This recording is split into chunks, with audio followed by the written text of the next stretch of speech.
வணக்கம். என்னோட பேரு தாமரை செல்வி. இன்னைக்கு நம்ம கேட்டுக்கிட்டு இருக்கிற படத்தோட கதை தங்கப்பதுமை. வாங்க கதையை தொடரலாம். அங்க வர்ற வில்லவன் ரொம்ப கோவமா மோகினிய பார்த்து, நீ காலம் கடத்தினதுக்கு காரணம் இப்பதான் எனக்கு புரியுதுன்னு சொல்ல, புரிஞ்சிடுச்சா? அப்படின்னா அதை காட்டிக்காம இருக்கிறது தான் உனக்கு கௌரவம்னு ரொம்ப தோரணையா பதில் சொல்றாங்க மோகினி. மயக்க வந்தவன் மயங்கிட்டன்னு மோகினிய வில்லவன் குறை சொல்ல, ஆமா, ஒரு பெண்ணுக்கு மயக்கிறத விட மயங்கிறது தான் அதிக சுவை கொடுக்கும்.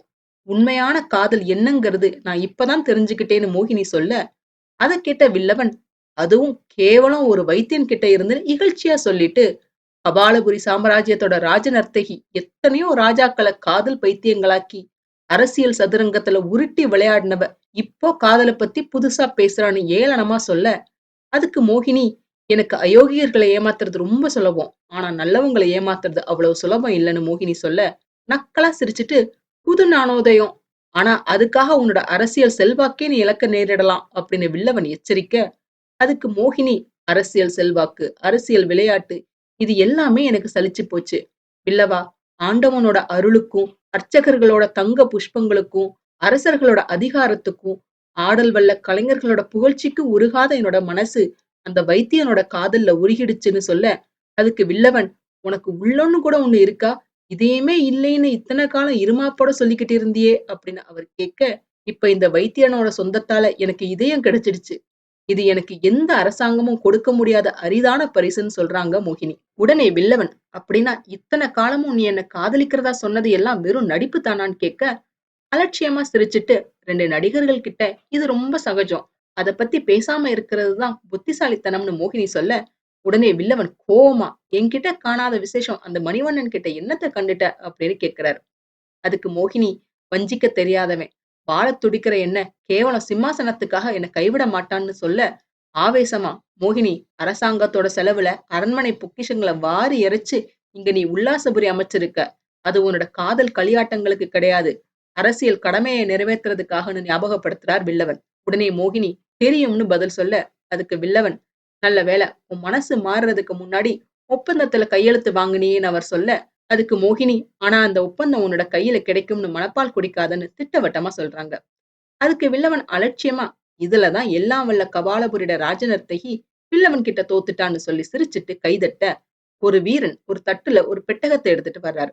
அதை திறந்து அதுக்குள்ள இருக்கிற சாசனத்தை எடுத்து மோகினி கிட்ட காட்டிட்டு, இதோ அந்த ஒப்பந்த பத்திரங்கள், அது எப்பவோ கை மாறிடுச்சுன்னு சொல்ல, கோவமா, வில்லவா, எனக்கு தெரியாம அந்த பத்திரங்களை அபகரிச்சுட்டேன்னு மோகினி சொல்ல, அதுக்கு வில்லவன், 2 திருடங்க கிட்ட இது எல்லாம் ரொம்ப சகஜம், அத பத்தி எல்லாம் பேசாம இருக்கிறது தான் புத்திசாலித்தனம்னு அவங்கள போலவே அவர் சொல்லி காட்டுறாரு. ஆனாலும் அதுக்கு மோகினி சளைக்கல.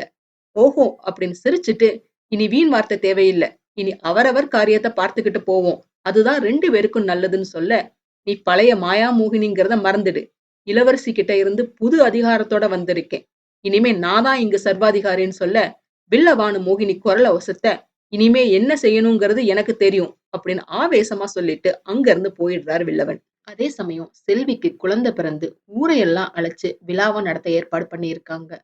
ஆனா அந்த குழந்தையோட அப்பா பிறந்த குழந்தைய பார்க்க கூட வரல.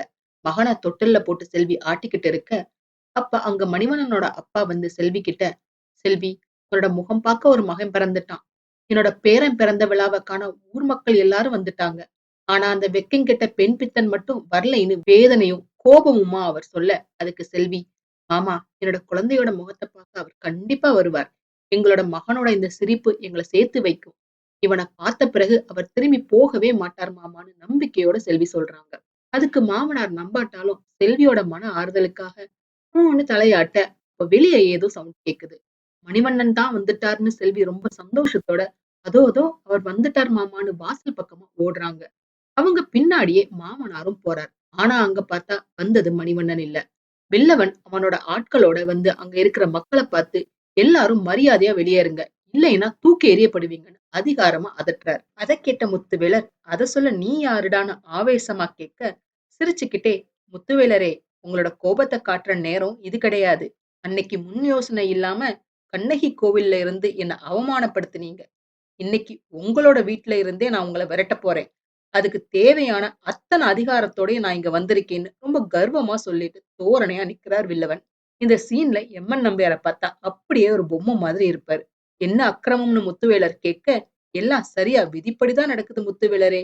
நீங்க அபூர்வமா தேடி பிடிச்சீங்களே ஒரு மாப்பிள்ளை, அந்த உத்தமர் இங்க உங்களோட பொண்ண உதறிட்டு அங்க உல்லாச மோகினி மாளிகையில ஆடி பாடி சந்தோஷமா இருக்காரு.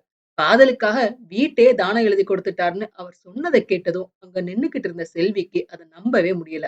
முத்துவேலரே, இந்த செகண்ட்ல இருந்து உங்களோட வீடு எங்களோட கபாலபுரி முடிவேந்தரோட சொத்துன்னு சொல்றார் வில்லவன். அதை கேட்டு ரொம்ப கோவத்தோட யாரோட வீட்டை எவன்டா எழுதி கொடுக்கறதுன்னு முத்துவேலர் கேட்க, ஒரு பத்திரத்தை முத்துவேலர் கிட்ட நீட்டி, இதை உங்க பொண்ணையே படிச்சு பார்க்க சொல்லுங்க அப்படின்னு சொல்றார் வில்லவன். அதை கேட்ட செல்விக்கு துக்கம் தாளல. ஆமா, கட்டின புருஷனோட லீலைய வாய் விட்டு படிக்க அவளுக்கு மனசு கூசும். அதனால நானே பத்திரத்துல எழுதி இருக்கிறதோட சாராம்சத்தை சொல்றேன் அப்படின்னு சொல்ல ஆரம்பிக்கிறார். மகா மேன்மை பொருந்திய வைத்தியமணி திருக்குமாரன் மணிவண்ணன் அவர்கள் தமது தர்ம பத்தினிக்கு எழுதுவது என்னவென்றால், இந்த மாளிகை என் மனைவி செல்வியின் சீதன சொத்து. இதை மோகினி தேவிக்கு பூரண சுதந்திரமாக எழுதி கொடுத்து விட்டேன். இந்த பத்திரத்தை மோகினியோ அரசியல் பிரதிநிதியோ கொண்டு வந்து காட்டினால் உடனடியாக மாளிகையை ஒப்படைக்க வேண்டும். இதை செல்வி மறுப்பாளே ஆனால் கணவன் மனைவி இடையே இருக்கும் தாம்பீக பந்தம் அத்தோடு அருந்து விட்டதாகவும் சொல்றார். இதை கேட்ட செல்வி அதிர்ச்சியில உறைஞ்சு போயிடுறாங்க. அடுத்து செல்வி என்ன செய்ய போறாங்க தெரிஞ்சுக்க அடுத்த பகுதிகளை தவறாம பாருங்க. இந்த பதிவு உங்களுக்கு பிடிச்சிருந்ததுன்னா லைக் பண்ணுங்க, ஷேர் பண்ணுங்க, சப்ஸ்கிரைப் பண்ணுங்க. நான் போடுற வீடியோஸ் உடனுக்குடன் உங்களுக்கு தெரிஞ்சுக்கிறதுக்காக நோட்டிபிகேஷன் பெல்லையும் கிளிக் பண்ணுங்க. என்னங்க கதை சுவாரஸ்யமா போயிட்டு இருக்கா? இந்த கதையை பத்தியான உங்க கருத்துக்களை தவறாம என்னோட ஷேர் பண்ணுங்க. உங்க கருத்துக்களை தெரிஞ்சுக்க நான் ஆவலா காத்திருக்கேன். மீண்டும் அடுத்த பதிவில் சந்திப்போம். நன்றி, வணக்கம்.